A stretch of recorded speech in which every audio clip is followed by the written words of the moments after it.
Have you ever noticed how society treats staying at home like it's a psychological emergency? The moment you say, "Nah, I think I'll just stay in," people look at you like you've confessed to a crime. Are you okay? Is everything all right? Yes, Brenda. I'm perfectly fine. I just prefer peace, snacks I don't have to share, and an environment where no one suddenly asks, "So, what do you do for a living?"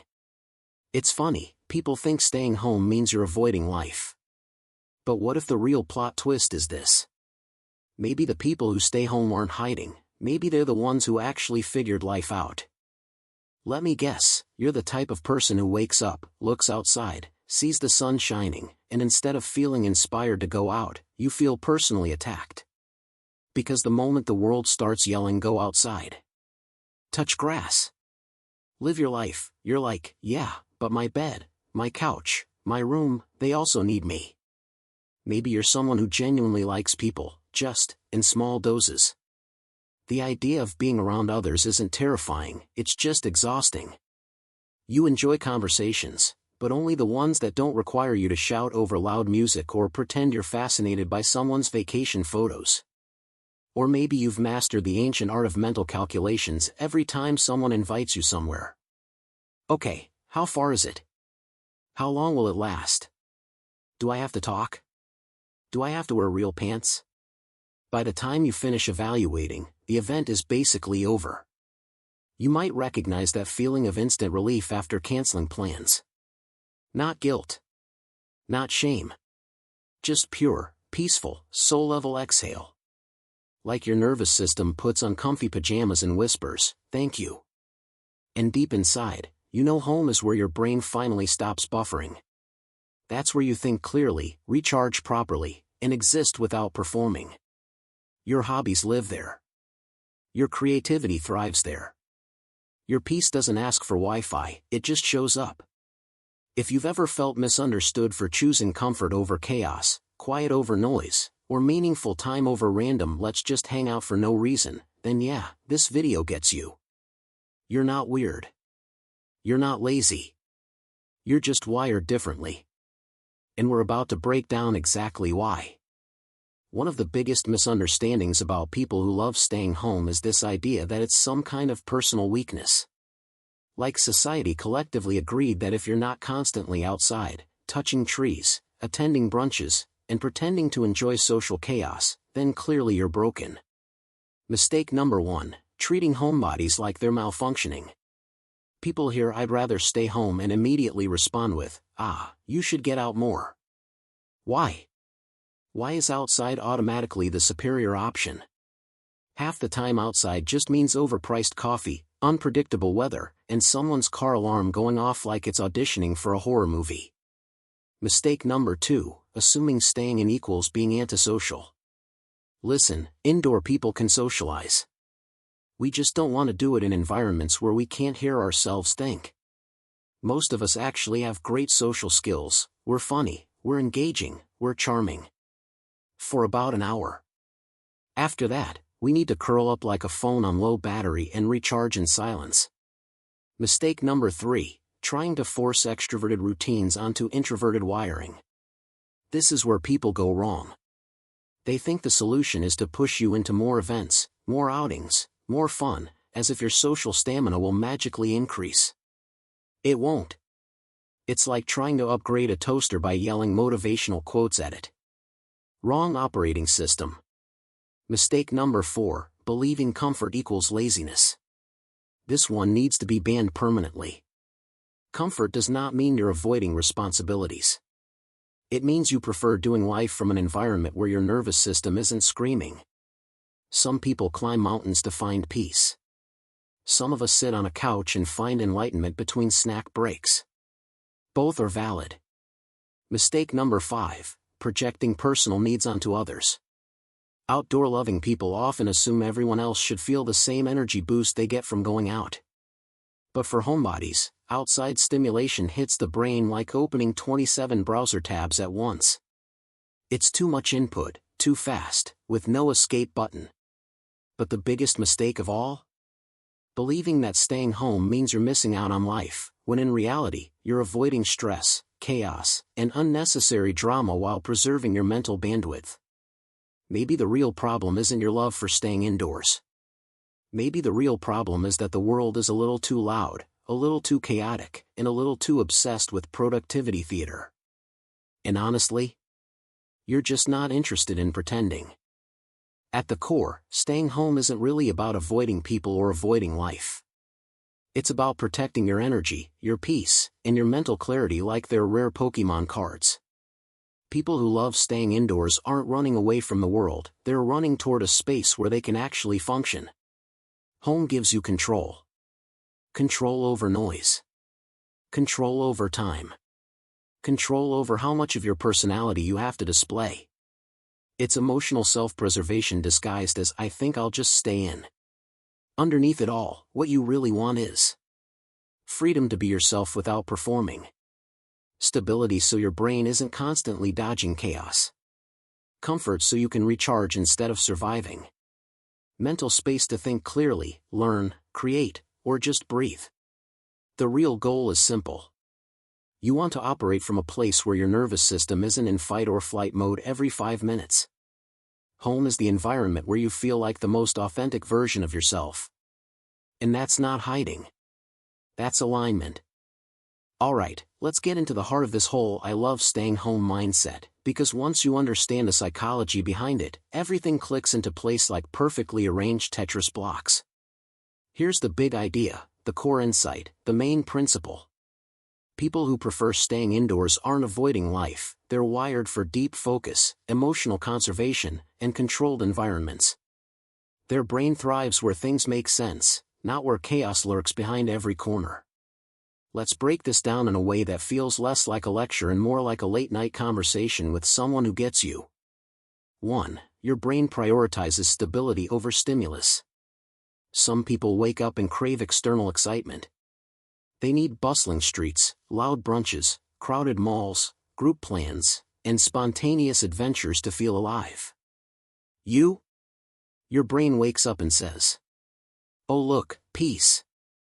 Let's protect this with everything we have." This isn't laziness. It's wiring.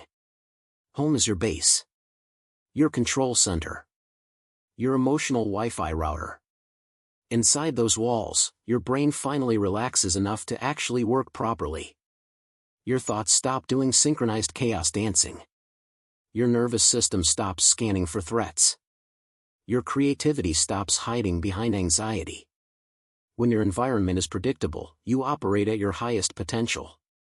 2. You're highly sensitive to environmental noise.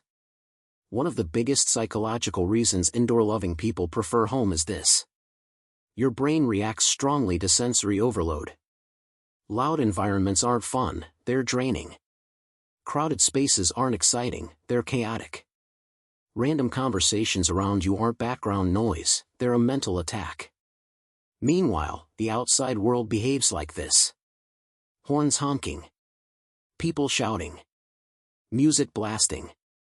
Lights flashing. Random smells. Unexpected interactions. Questions you weren't ready for. Obligations you didn't sign up for.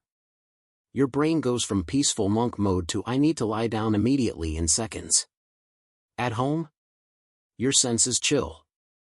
Your brain doesn't have to waste energy dodging surprises. You can actually hear yourself think. And thinking is your superpower. 3. You're wired for deep, immersive focus. Indoor people excel at activities that require attention and depth. Reading for hours. Falling into YouTube rabbit holes. Learning skills at lightning speed. Gaming like it's a full-time career.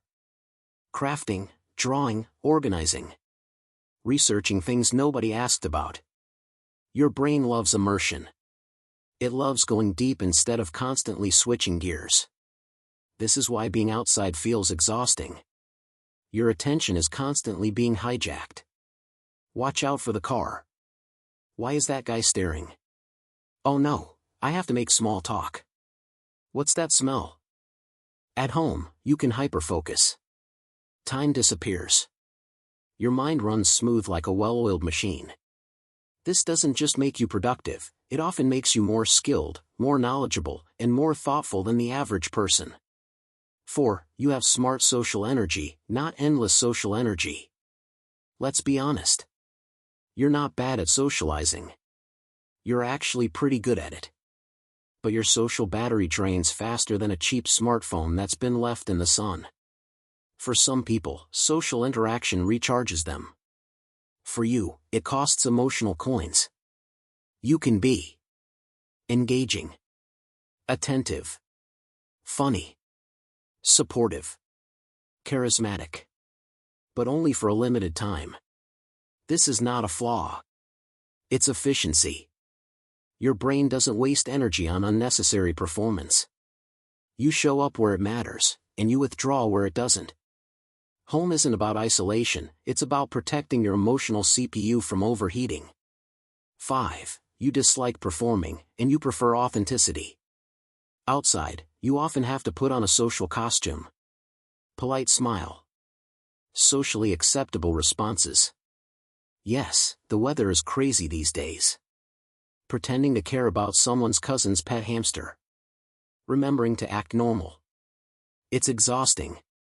At home, you don't perform. You exist. You can laugh loudly, sit weirdly, wear pajamas that look like you lost a bet, and just be yourself without edits. Authenticity is your comfort food. Home is where authenticity happens naturally.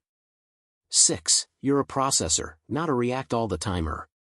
People who love staying home tend to have reflective minds. Your brain doesn't like reacting instantly to random chaos. It prefers processing, planning, understanding. You think deeply. You evaluate situations. You notice patterns other people miss. This makes you better at long-term decisions. More emotionally aware. More thoughtful in communication. Able to learn faster. Better at personal development. More self-aware than average. Home gives you the quiet mental space to do what your brain does best. Observe, analyze, understand, improve. 7. You value depth, not quantity. Here's a big psychological difference. Outdoor people love collecting experiences. Indoor people love immersing in experiences. You prefer one meaningful conversation over 10 small ones.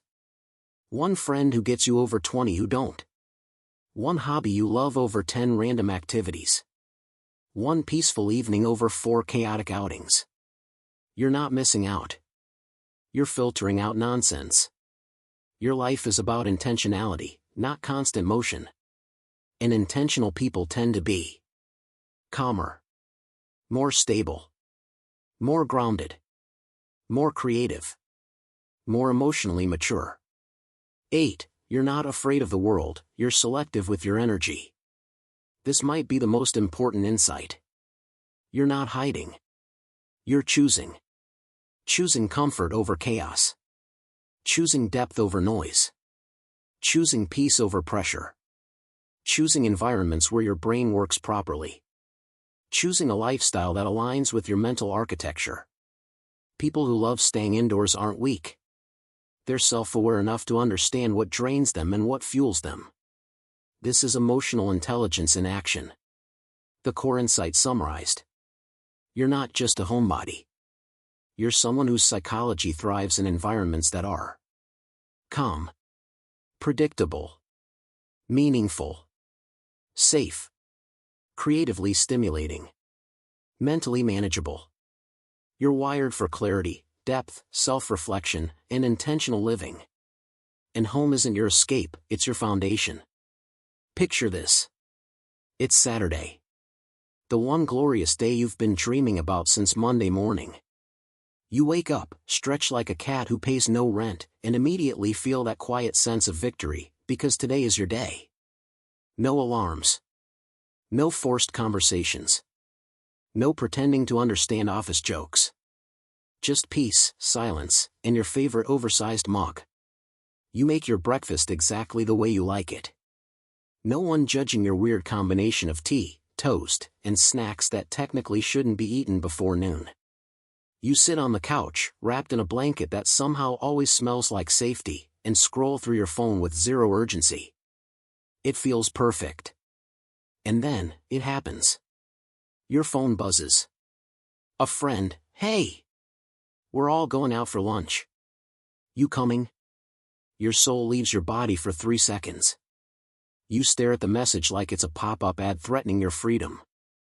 Suddenly your peaceful Saturday transforms into an emotional courtroom. One voice says, "Be social.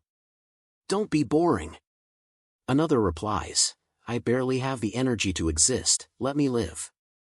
You start negotiating with yourself. If I go, I'll have to shower. If I stay home, they'll think I'm avoiding them. If I go, that means noise, people, questions, small talk. If I stay home, I get to keep my peace. You consider typing "I'll come," but your fingers refuse to move. Because deep down, you already know your decision. You take a deep breath, open the chat, and type the universal Homebody battle cry. Maybe next time. Within seconds, the anxiety fades. Your body literally relaxes, like it just avoided a wild animal attack. You put your phone down, wrap the blanket tighter, and take that first sip of tea with pride. You didn't miss out. You chose what felt right. Finally, you return to your peaceful Saturday, your environment, your rhythm, your world. Everything is calm again. Everything feels you again.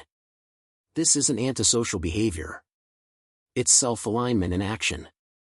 It's choosing an environment that supports who you are, not drains who you are. And honestly, it feels amazing. If you're someone who loves staying home but still wants balance, self-growth, and mental clarity, here's a simple, realistic guide that actually respects your energy levels. Step 1. Identify your social capacity, without judging yourself. Every week, take a minute to ask, how much people time can I realistically handle right now?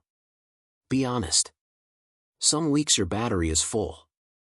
Other weeks, talking to one person feels like running a marathon in sandals. Adjust your expectations accordingly. Step 2. Create your peace priorities list. Write down the top 5 things that make your home feel safe and energizing, like silence, routines, comfort, personal space, or hobbies. These aren't luxuries, they're your psychological necessities. Protect them like Wi-Fi signals. Step 3. Schedule your quiet time first. Most people plan social events first and squeeze and rest later. You do it the smart way. Block out your recharge time as a non-negotiable appointment with yourself. This prevents burnout before it starts. Step 4. Practice micro-socializing, low-pressure connections. You don't need dramatic outings to maintain relationships. Try small forms of connection like sending a thoughtful message, sharing a meme, or having a short call. It keeps bonds alive without draining your entire system. Step 5. Build a meaningful home routine. Homebodies thrive when their environment supports their mental rhythm. Add small rituals, morning tea, journaling, a creative hobby, or even a structured cleaning routine. These create emotional stability. Step 6. Communicate your boundaries clearly, calmly, kindly. Saying "I need some downtime" is not an apology, it's clarity. People respect you more when you're honest than when you force yourself into overwhelm. Here's a fun, super simple mental trick to help you honor your indoor-loving brain without guilt: the battery meter visualization. Picture your social and energy levels like a phone battery. 100% equals fully charged, ready to engage with friends, attend events, or even strike up small talk with strangers. 70% equals selective engagement, you can handle a short social interaction, maybe a coffee with a friend. 40% equals proceed with caution, only essential communication or very short meetups. 20% equals home, blankets, tea, and zero obligations. 5% equals emergency mode, anyone talking to you risks accidental sarcasm or eye-rolling. Before committing to any activity, ask yourself, where's my battery at? This turns an emotional decision into something visual and measurable. It removes guilt, keeps your energy in check, and helps you avoid overcommitting. Bonus, you can even imagine plugging yourself into a charger at home, your favorite chair, tea, or hobby, as a literal recharge point. Soon, your brain will automatically gauge activities based on energy, and you'll master the art of saying no without regret. So here's the takeaway: loving your home isn't a flaw. It's a superpower disguised as comfort. It's emotional intelligence, energy management, and intentional living all rolled into one. You're not avoiding the world, you're preparing for it. You're choosing environments that let your brain think clearly, create freely, and recharge fully. You're choosing depth over chaos, quality over quantity, and authenticity over performance. That's not laziness, it's alignment. Remember, staying home doesn't mean you're missing out, it means you're optimizing your life for what truly matters to you. And that's powerful. If this video made you nod, laugh, or finally give yourself permission to embrace your indoor loving self, stick around. We've got more content designed to help you understand yourself, master your mindset, and level up your life without unnecessary chaos. So, take a deep breath, sip that tea, and remember, your home is not your cage, it's your launchpad. And hey, if you like this, subscribe, hit that bell, or just keep binge watching. We've got plenty more life hacks, brain tricks, and mindset insights coming your way.